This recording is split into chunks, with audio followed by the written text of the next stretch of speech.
Bos días. Neste Festival de Podcast de Galicia imos agora falar dun podcast en concreto e tamén un pouco da historia deste formato, deste bebé que é aínda o podcast, pero que se está a revelar como un formato de moito éxito. Cando naceu o podcast? O podcast naceu aínda case onte, en 2014, naceu a raíz dunha forma un pouco curiosa que merece a pena comentar.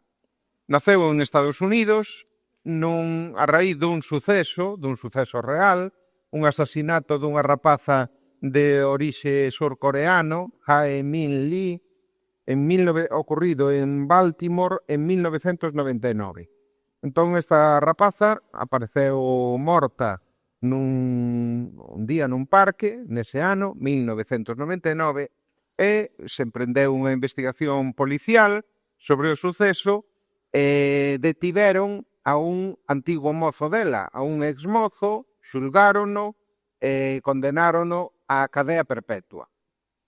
Un grupo de amigos deste rapaz non estivo conforme co fallo. Eles sostiñan que houbo toda unha serie de irregularidades no proceso xudicial, que non se atenderon debidamente as súas probas, as súas testemunhas, todo o que el aportou no proceso e que, en cambio,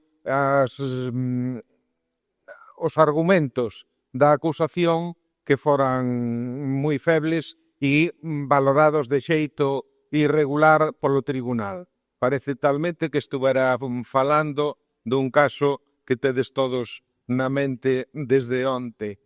Pois eles puxéronse en contacto con Sarah Koenig, que era unha muller que traballaba nunha produtora de radio donde realizaban programas para a radio local. Entón lle dixeron que se cometera unha injustiza co seu amigo e lle solicitaron que fixera algo para sacar á luz eses feitos e esas irregularidades xudiciais. El emprendeu unha investigación xornalística entrevistando sobre todo as testemuñas dese rapaz que estaba xa en prisión e desvelando, sacando á luz pois as aristas dese proceso xudicial. O asunto, en principio, o planificou para 9 capítulos e tivo tal éxito que se converteu nun fenómeno social en Estados Unidos, porque os que logo estudiaron ese fenómeno, o fenómeno se chamaba Serial, podedes teclear en internet e buscar Serial Estados Unidos e aí aparece a historia dese feito. Os expertos que logo empezaron a estudiar por que se producira ese fenómeno, por que Serial tivo 70 millóns de descargas, 70 millóns de persoas escoitaron eses episodios de Serial.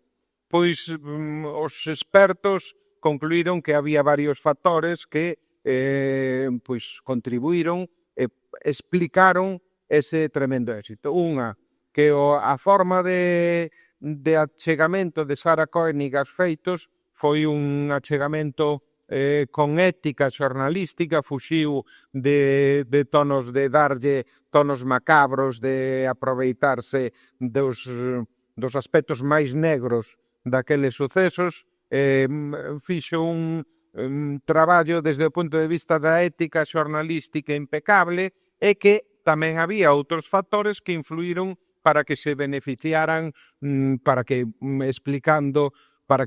explicar ese éxito. Por exemplo, que fora un suceso de crónica negra que ten o seu atractivo, que estaba implicada unha rapaza de orixe surcoreano, de orixe estranxeiro, de outra religión que tamén introducía certa salsa, por así dicilo, se pode dicir, ao feito. O caso é que eses 70 millóns e, sobre todo, que se convertira nun fenómeno social ampliou o seu eco de forma que superou a incidencia de calquera programa de televisión das cadenas máis vistas de Estados Unidos.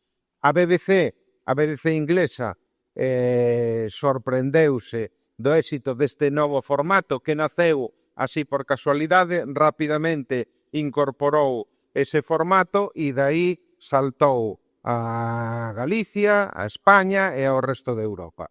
Nos, desde as emisoras municipais galegas, o serial, primeira temporada de serial, logo houve unha segunda temporada, pero a primeira temporada de serial en 2014. En 2020 entramos en contacto con este home, Antonio Tizón, porque viña de presentar unha novela que se chamaba A Antesala Luminosa, que misturaba, o xénero negro, era unha novela negra, pero tamén trataba o tema de saúde mental, e lle propuxemos realizar unha adaptación da Antesala Luminosa en versión formato podcast. Realizámolo contando cun grupo de teatro afeizoado, o grupo de teatro da Tenencia de Redes, que participou entusiasmado e con moita ilusión na grabación, e como o asunto tuvo un bon percorrido, pois desde aquela levamos realizado xa desde ese 2020 7 podcast, 5 con adaptacións da novela de diferentes novelas de Antonio Tizón, agrupadas no denominada serie Sánchez Pereiro, outro podcast sobre María Casares, e agora imos presentar dous novos, un do que queremos falar algo máis hoxe, que sobre cantares e cantareiras, as mulleres transmitiron o saber arredor das mulleres cantareiras, e outro podcastelao sobre a figura de Castelao. Pero imos escoitar en primeiro lugar un pequeno fragmento dese podcast. As mulleres transmitiron o saber, cantares e cantareiras. Unha vez un escrito de Padre Sarmiento, en donde el nas súas peregrinacións foi unha cousa que lle chamou moitísimo a atención. De feito, dixo no escrito que en Galicia eran as mulleres, el dicía as poetisas, porque eran as mulleres as que compoñían e as que se encargaban de explicar o que pasaba no pobo.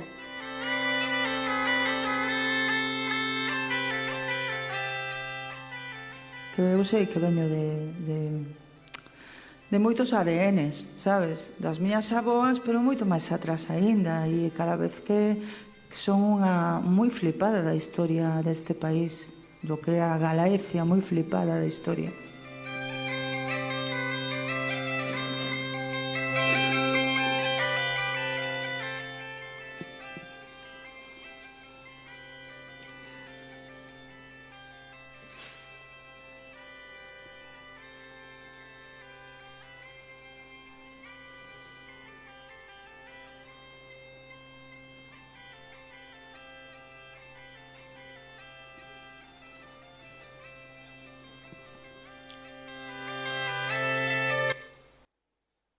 Saían as voces de Felisa Segade, de Uxía Pedreira, e logo saía, pero non se escoitaba ben porque estaba grabado só por unha pista, de Dorotea Xúbar. Tres mulleres que, de algún xeito, reinterpretaron esa tradición das cantareiras en Galicia e afondaron na súa divulgación desde diferentes puntos de vista e desde diferentes xeracións. Este podcast sobre cantares e cantareiras emitímolo xa en Radiofusión, e se pode escoitar na web radiofusión.gal, e agora imos emitir ese outro do que falamos a partir do luns da vindeira semana, de Podcastelao, que se vai presentar tamén na tarde de hoxe, reproducindo un fragmento dese podcast. Pero agora lle dou a palabra a Antonio Tizón para que fale el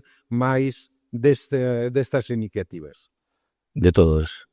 Entón estamos aquí esta mañá.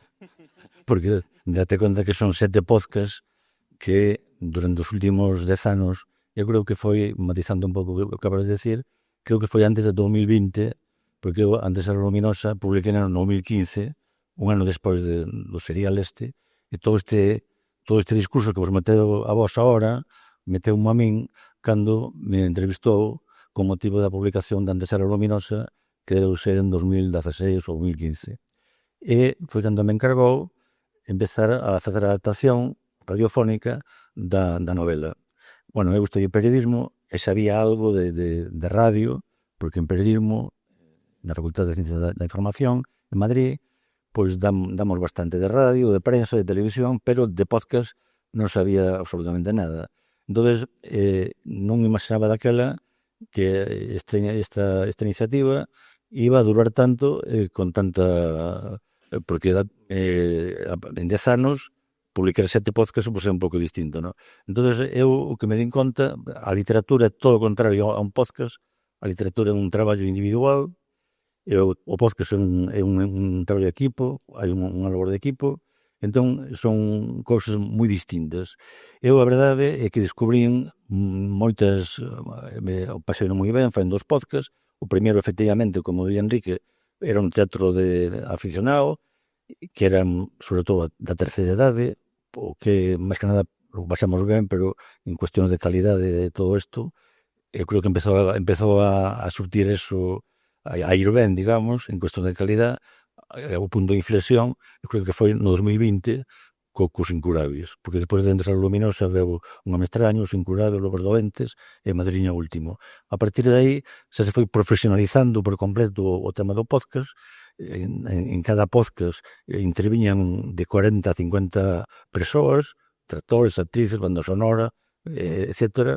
Entón, esa cosa se empezou a profesionalizar bastante, non? Entón, o que quero decir é que os podcasts, estes 7 podcasts, por exemplo, son totalmente distintos entre eles dende o proceso creativo hasta o resultado final, porque cada podcast é distinto segundo as intencións, segundo o punto de partida e tal.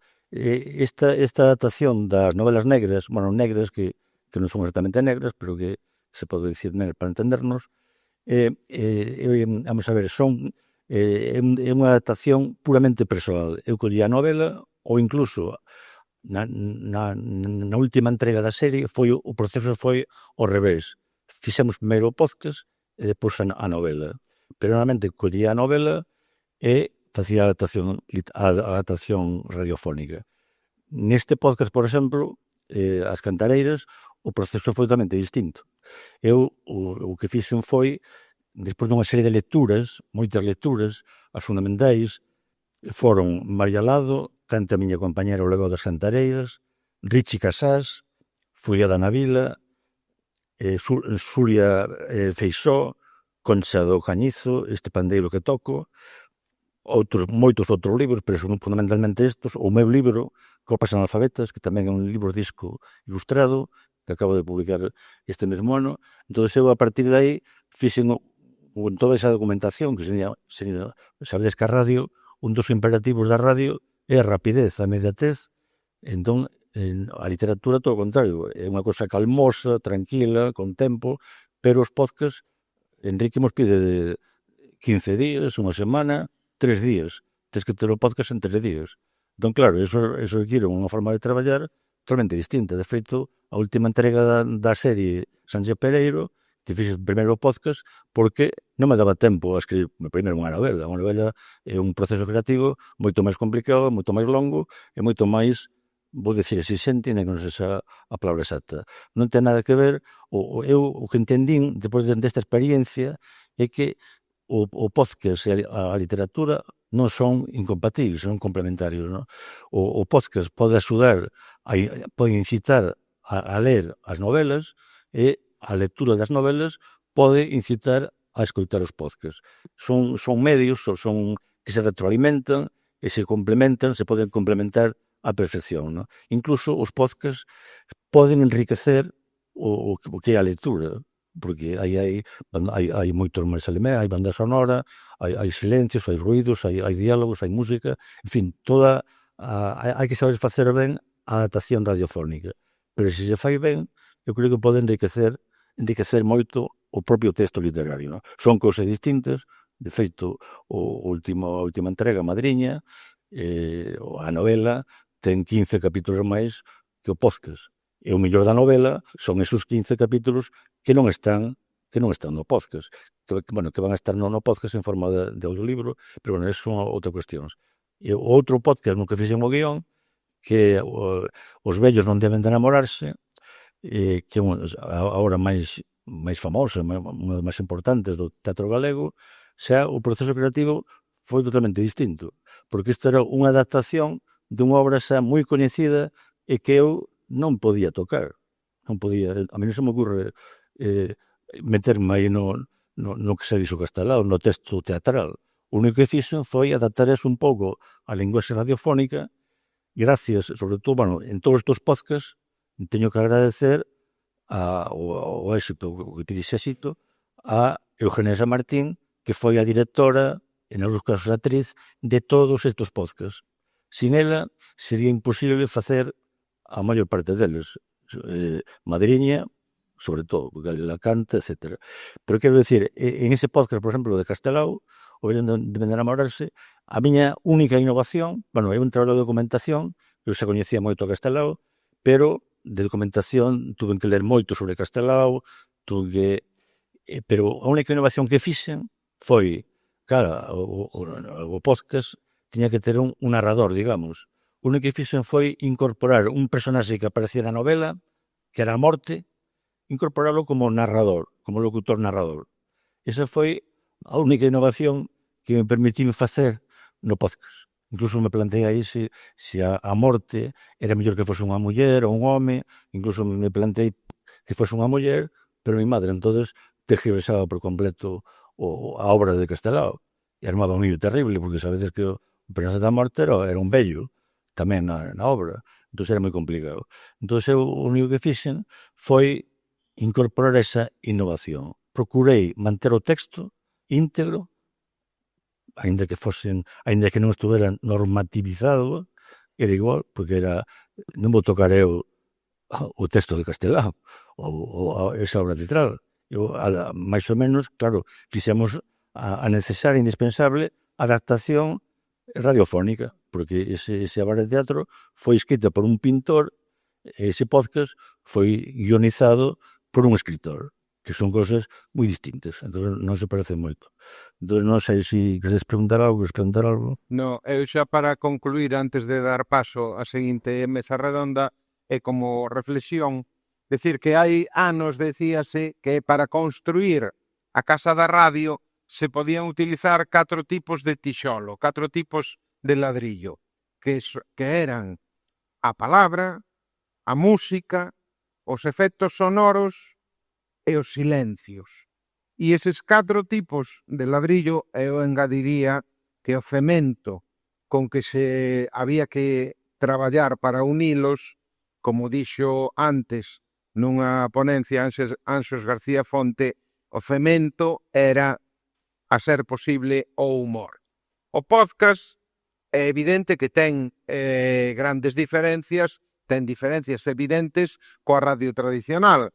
Podes escoitar, xa non depende da antena, non está suxeito a unha emisión dunha antena, e se pode escoitar cando queira o ointe e desde calquera parte do mundo que o desexe. Por lo tanto, eso xa introduce unhas diferencias notables. Pero, a pesar desas diferencias, tamén hai similitudes. Eu creo que para facer un bo podcast hai que procurar utilizar tamén eses mesmos tipos de ladrillo, eses mesmos tipos de tixolo que para a radio tradicional. Esa música, palabra, efectos sonoros e silencios e todo pegado co cemento do humor. Moitas grazas.